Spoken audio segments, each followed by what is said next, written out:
Manajer Tim Nasional Indonesia, Kombes Pol Sumarji mendapat pesan khusus dari Kapolri Jenderal Listio Sigit Prabowo jelang pasukan Garuda menghadapi juara dunia Argentina dalam FIFA Matchday pada Senin 19 Juni 2023 besok.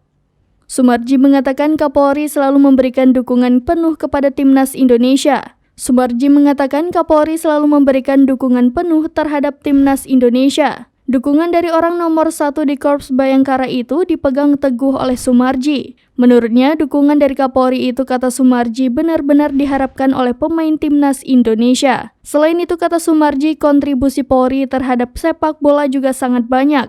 Hal itu bisa dilihat dari anggota Polri yang bisa bermain untuk Timnas Indonesia.